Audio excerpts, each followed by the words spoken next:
Good morning. Thank you. Thank you. What a great setup. Great to be back in Santa Rosa County. Great to see you all. Thank you for being here. We're excited about today's announcement that'll be good for this area and many parts of the state of Florida.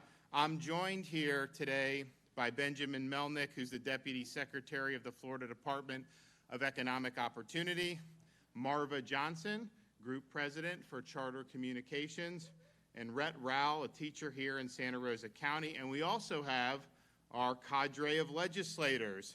Senator Doug Broxton is here. We have Representatives Salzman, Maney, Andrade, Abbott, and Rudman, all here from Northwest Florida.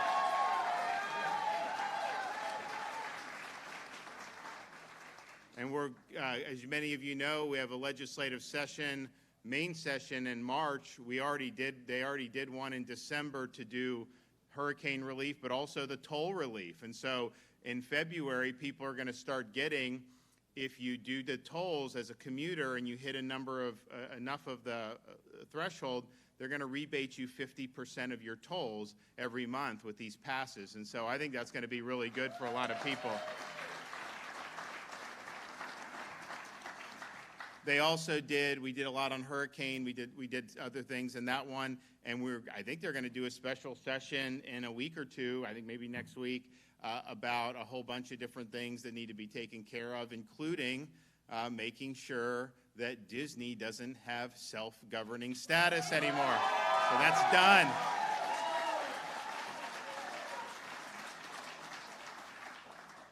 We were able to yesterday unveil our budget for the next year. And it's interesting, when I became governor in 2019, it wasn't like Florida was doing bad. Florida was doing well. I mean, everyone was happy. I was happy. And that budget was a good budget. It was lean. We had about $5.2 billion in total reserves for that budget. Fast forward now, 4 years later, even though we went through pandemic, inflation, supply chain disruptions, all the things that have happened over these last 4 years, we were able to go propose a budget not at $5.2 billion in surplus, but $15.7 billion in surplus. And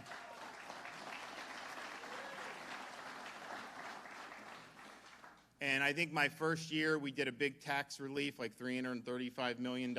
People were happy with it. Yeah, but this budget, we were able to propose, if you include the tolls that was already enacted, $500 million, we're going to be over $2 billion in tax relief for you and many Florida families, which I think is going to be really good. And we're doing things like we're abolishing sales tax on all baby items, the diapers, the wipes, baby clothes, baby formula, cribs, strollers, everything. And so we want to be family friendly. It's hard enough raising kids as it is. And those are costs that you have to do. It's not like I'll go vacation or something. It's like, you need all that stuff for the young ones. And so that'll now be tax-free. You'll be able to raise these kids tax-free, which we're excited about. We're also abolishing sales tax permanently on over-the-counter pet medications because people need to take care of their pets. And so no tax on that. And because of things that have happened more recently, we're also eliminating permanently the sales tax on gas stoves. They want...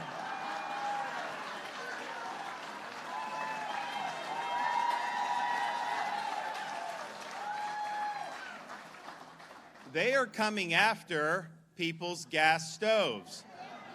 New York is just doing something to ban. So as they're banning, we're saying no tax. But this is just a principle of this, that they want to control every single aspect of your life. They want to be able to determine what type of energy you're allowed to use, how much energy you're allowed to use. And so this is all part of a larger scheme. And so I think in the state of Florida, we're saying, don't tread on us on this. We're going to stand for people's freedoms. And we also have a bunch of other tax stuff, full one-year holidays on things like children's books, kids' athletic equipment, children's toys. We have all pet food for next year or for the next fiscal year, 100% tax-free. We've got other things, all household items under $25, 1 year tax-free for all that. So detergent, trash bags, all that you're doing. So if you think about it, all these things, especially a family that has kids, that's adding up. I mean, that's probably going to save them certainly hundreds of dollars, but I think most likely thousands of dollars over the course of a year if you add up the tax from everything that's there. So we're excited about that. We're also doing things like, so we've always done back to school sales tax holiday so that parents can get what they need for their kids' schools, and it's usually leading up to the fall semester. Well, we're going to do that again. We're also going to do one for the spring semester. So you have 2 back-to-school holidays in the state of Florida. We're doing the disaster preparedness holiday again, 14 days where you're able to do what you need to do to prepare. I mean, we saw what happened in Southwest Florida. Big storms cause a lot of damage. You guys know that in Northwest Florida probably better than anybody. And it was interesting because people were, as we got into like mid-September, it was like the most quiet hurricane season anyone had ever had. And like, I didn't say anything, but the minute people started acknowledging that, you knew you were likely going to get. And so you never know what's happening. Hopefully we get by without a major one, but we want people to be able to prepare. We're also doing a 7-day, what we're calling a tool tax holiday. So particularly, I mean, it's for anybody. I mean, you do it around your house, but we got a lot of people who are tradesmen, handyman, that's what they do for their business, so they can buy tools tax-free during that week, which I think would be very good. And then we have the Freedom Summer tax holiday, so things like outdoor equipment, there'll be tax breaks on that. If you buy events, tickets for events, outdoor events, museums, all kinds of stuff, that'll be done because we want people to be able to enjoy the summer. Very busy up in this part of Florida in the summer. Some other parts, it's not as busy because people all go north. The further south you are in Florida, the more likely people go north. But nevertheless, I think it's going to be good for the state as a whole. So that's by far the biggest amount of tax relief that the state has ever done in any single thing. Legislature, I think, is going to do most of this. They may have some other ideas, and that's fine, but we're going to be able to produce something really, really significant. And the idea is we're living through persistently high inflation. They cheer if it's 7% instead of 8%, but that's still going up. It's not like it's going down. It's just going up at a little slower rate. And you're not really getting any savings on the back end because I don't think the prices are going to return to pre-Biden levels. I just don't see that happening. So this is really giving people relief from the Bidenflation that we've seen really wreak havoc across the country, including here in the state of Florida. And I think we probably are doing more than any other state is doing with that. And if you think about what we're able to do in terms of our fiscal prudence and where we're at, we have our total debt for the state of Florida, $20 billion. Our economy in the state of Florida is over $1 trillion. So the debt to GDP in Florida is like 1.5%. Now, what does that mean? Well, the federal government and the U.S. economy, the federal debt is more than the entire U.S. economy. And so it's 31 trillion. Our economy is not that big. So the debt to GDP ratio, whereas in Florida it's 1.5%, federal government's like 130%. And so if you looked at the amount that every Floridian would owe to extinguish our debt, it'd be about $750 per person. For every American to extinguish the national debt would be $91,000 a pop. And that includes the little babies who were just born yesterday. It's not even just taxpayers. If you only count taxpayers, it's like $250,000 per taxpayer to be able to do that. So we've really done it right. We've been able to retire debt, but at the same time, and sometimes it's smart to do. When money was cheap, it was actually smart to do because if you have projects you know have to get done, you can get the money very cheap and do it. So it's not like having debt at all is bad. But we have an opportunity to pay it down even more. So we're doing a program that we put in our budget, debt reduction program. We're starting it with $400 million to be able to retire more debt earlier without having to pay as much interest on it. And so I think that's going to be very successful. But then because we have so much cash in reserves, we're proposing, and I think we're the first state to ever propose this, $1 billion in what we're calling a state investment fund. So it'll be able to be invested by the State Board of Administration, which is what invests our Florida retirement system money. And the first 3% of returns will just go back into the fund.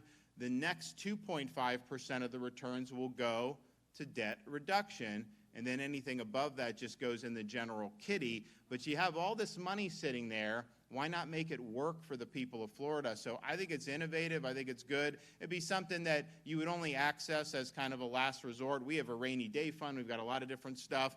But being able to do that, putting it back into the fund, growing that for the state, but then beyond that, being able to do more and more debt, I think we're going to see our debt paid down even more rapidly. And 1.5%, again, I think it's like the second lowest in the country, our debt per capita of anybody. Some of these other states, I mean, you think about it, we've been running surpluses. California has a $25 billion hole in their budget.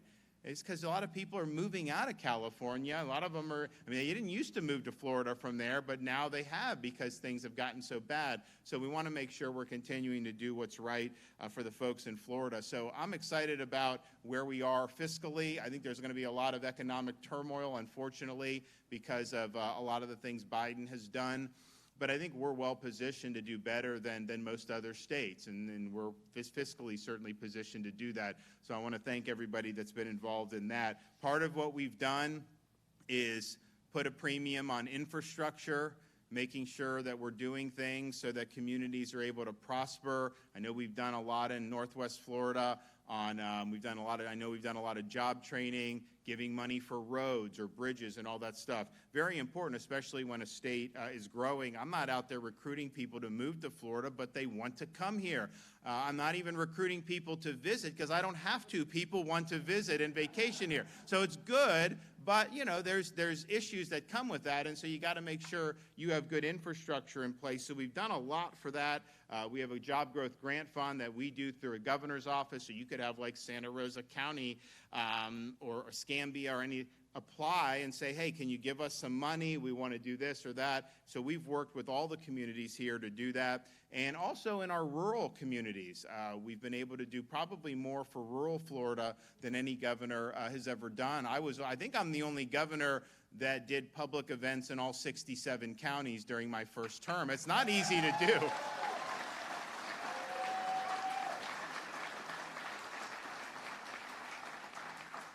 I remember being in one rural county. I'm walking, and a fellow comes up to me just looking at me, and I'm like, I thought maybe, like, do I have something on my face? And I'm like, what? He's like, I've never seen a governor before in our county. So we're happy to do it. So we've done through the job growth, but we've also done our rural infrastructure fund. We're asking for $30 million for rural infrastructure in this year's budget. I think it's been very, very successful. One of the aspects of infrastructure that we've embraced is the need to make sure, and it's not actually just rural, it's largely that, but there's very populated counties that also have gaps, is making sure we're expanding access for broadband to make sure that all communities have access to high-speed internet. It's just important for the way our society functions. And so we were able to secure $400 million last year to expand broadband access across the state of Florida. So today, we are here to issue our first awards for broadband expansion in the state of Florida. And in fact, we are going to be able to award today for all the state, 41 counties, 58 different projects, $144 million in broadband access grants.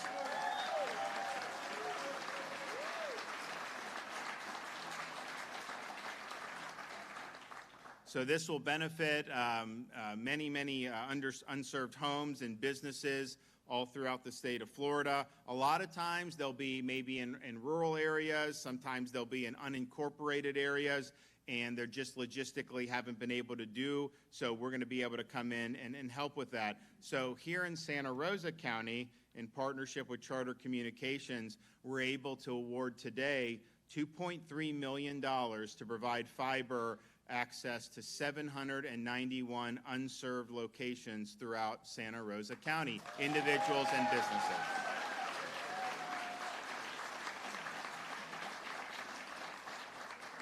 So it's important now. I must confess, even though we're doing this and we understand it's important for modern society, just as a father of a 6, a 4, and a 2-year-old, we don't want them mired on the internet or on these computers. I mean, my wife and I are like, you got to get out, you got to do things, and that's part of the things in schools. I made a comment, and some had a spasm over it. But anything I say, some have a spasm over. But I just pointed out that, these kids, if they're on their phones during class, texting and stuff, they're not going to be learning. And so really what you should do is you come into class, you leave the phone in like a cubby, you sit in class, grab the phone, you can use it during recess or something, but being buried in that thing all during the day, I don't think is healthy. And I think it's going to be a continued battle with young people, because when I was growing up, we had some things. I mean, they had like Nintendo video games, and they had some other things, but it wasn't to the extent. I mean, you had to get outside. We were out there playing. We were out there doing all that. Now, you really can just be doing devices and all this stuff day after day, and that's not healthy. So that's just an aside. We need the infrastructure. It's important for business. It's important for people to be able to use these tools, and we're going to make sure that we're doing it. But we also want to make sure that that our kids, that there's a good balance between what's going on with like an online or a computer versus what's going on in kind of the real world and getting out and actually experiencing life. So we work really hard with our kids to be able to do that. We try to take, actually, I think First Lady, you'll probably have a couple of them. She's going to be on the road doing some more good work throughout the state of Florida, and we do, and it's great. But that's just, as a parent, is something that I think about. Okay, this is now where they have all this. What are they going to develop in the next 5 or 10 years? When our kids are teenagers, what are they going to be having? And it's not the best thought sometimes, because I think social media and a lot of that, there's been a lot of negative impact on our youth. I think that's just the bottom line. But nevertheless, I think this will help individuals. I think it'll help businesses be able to do important things and be able to have access to high-speed internet. So I'm going to give this check. So where are they at? Okay. Santa Rosa, you want to come? Come over here. There we go.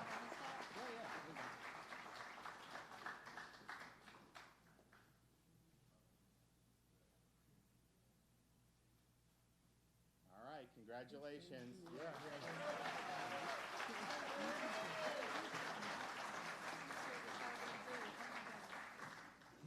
So we're excited, and I think if you look, I mean, this is the map of where all the different areas are going to go, and it's pretty significant with the shaded counties. And it's interesting. I had kind of mentioned, there's some very populated counties that have 600,000-700,000 people, but they have really significant areas where you have underserved. So this is going to really answer the call, I think, for communities up and down the state of Florida. So we've got some folks here that you'll be able to hear from. So first, this is going to be Santa Rosa is going to be working with Charter Communications to be able to bring this into effect. And so we have Marva Johnson from Charter.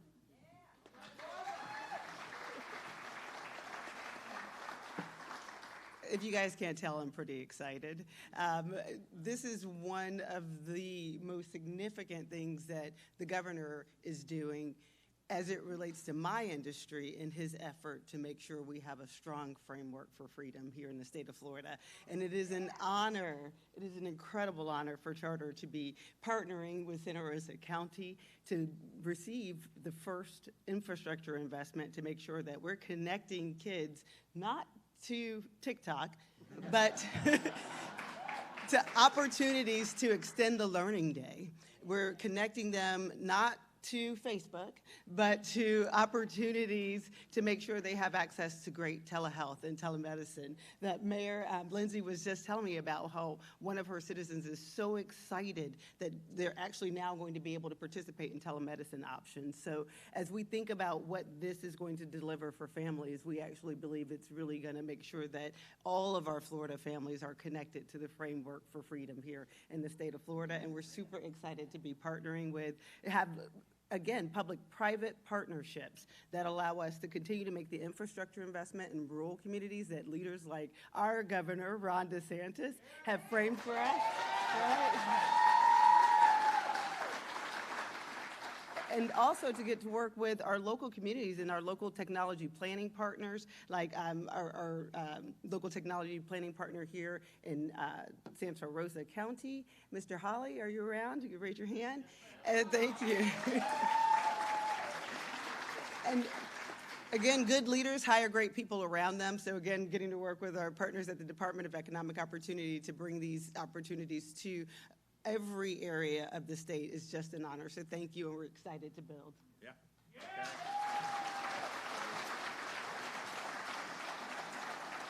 Okay, Benjamin Melnick.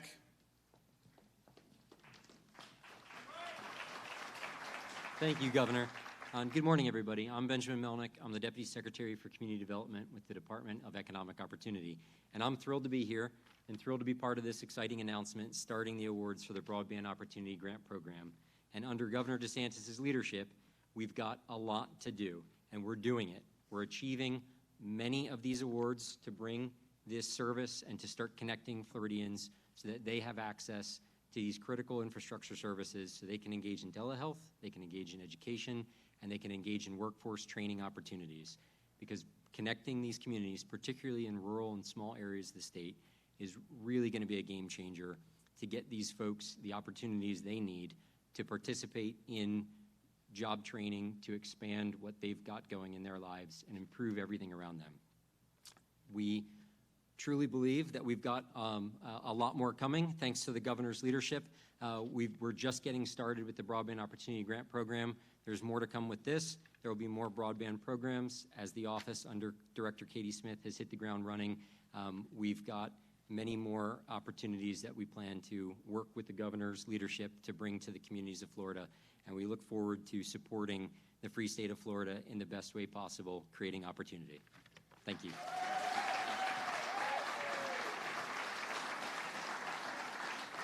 Okay, Rhett Rowell.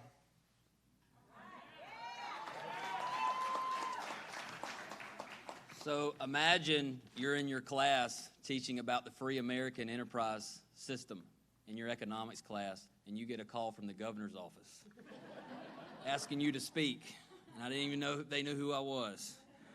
But thank you, Governor. Thank you. I want to welcome you to Santa Rosa County and to thank you for what you're doing in our county and rural areas all across the state of Florida. My name is Rhett Rowell. I teach American government and economics at Jay High School. I've had the privilege of teaching in Santa Rosa County, one of, if not the best school district in the state of Florida. We all should be very proud of that. I've been at Jay High since 2007, which is my alma mater.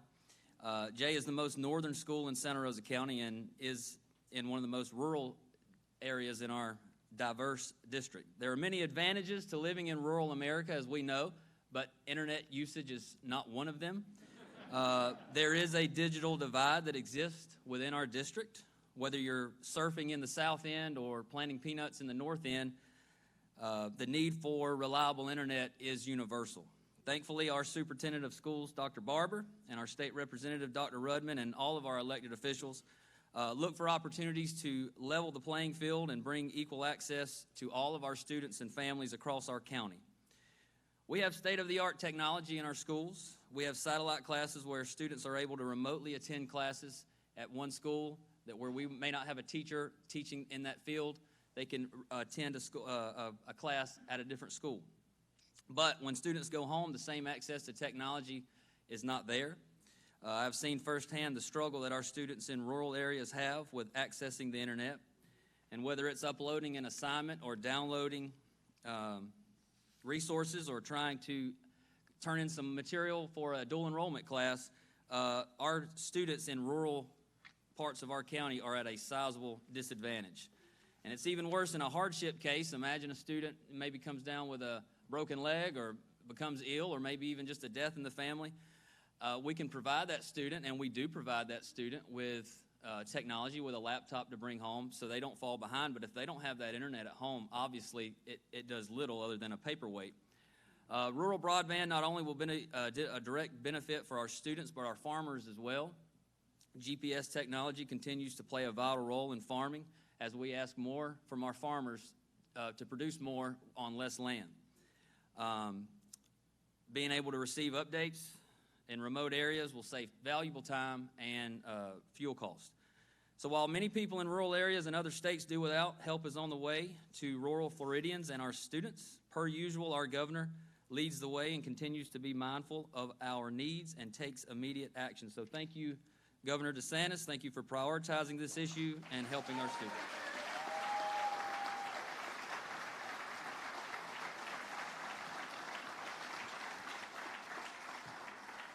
Well, thank you. You guys need anything? No? You're good? You clap when he said Santa Rosa may be the best school district, but you got Okaloosa, so that's all right. Okay. Yeah, you got to be Homer on that. I get it. So, well, we're excited about this. We got much more to come. I know we're going to be doing a lot more over the next few months in terms of various types of infrastructure and in terms of various types of workforce training. You know, we did the when we did the commercial driver's license up in Northwest Florida for the more truck drivers, I think that was the first one we did. But what ended up happening when I became governor, you had about 600 truck drivers produced for our programs per year in Florida. Now we have 3,500 being produced per year. And this is, you know, the workforce is important for, I mean, one, it's opportunity. These truck drivers are starting out on good side. Not an easy job, a lot of wear, but I mean, they're compensated, I think, well if they're trained, which is great. And then you also have the situation where it's just necessary for our economy. I mean, these are critical things to have. You're going to have a lot of people are going to be retiring over the next 10 years, and we need to have more folks there. So we've had a lot of success on a lot of those things. And you know what? A lot of the workforce, where you get real concrete skills, you make more money than some of these people going to college and getting a degree in zombie studies anyways. So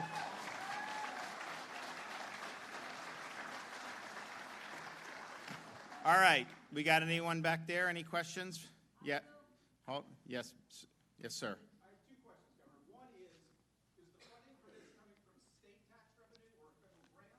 And the second question is, does the grant fund infrastructure only, or will it also be funding services to the individual consumer? You would know. Does it include the services or just the infrastructure? It includes the infrastructure, but we do have wonderful programs to make the services affordable for every family. So for low-income families, you can actually get free services. And is this, because I know we have both pots, is this all federal or is this part state? This one's federal. Yeah, this one's federal. We have in our budget, we have rural broadband as well. So we have actually more than one pot that we're going to be able to draw from, but this one's drawn from federal. Yes. Mr. DeSantis, I'd like to know how we can come up with some funding on this river issue to drive sheep islands down to solve that issue once and for all. Okay, so are you guys involved in trying to get any funding or anything? Quick, cheap, and simple. He's talking about, what, sheet pilings? Yeah, just like the Army Corps of Engineers, like I used to work for, putting in locks and dam structures. You come in with the sheep islands, drive them in, and leave it up 10 or 15 foot high. There'll be no more problem with the river problem. It'll save our river, cheap, quick, and easy. Come talk to us on Monday night. We meet at 5:30. Well, that's local. I mean, so you have your state, she said talk to the local, so you can do that. But, you know, these state reps and senators, they do stuff in the budget, so talk to them. You know, I have no money except what they appropriate. So if they appropriate, you know, unless you're Biden, he just does what he wants and doesn't follow the Constitution.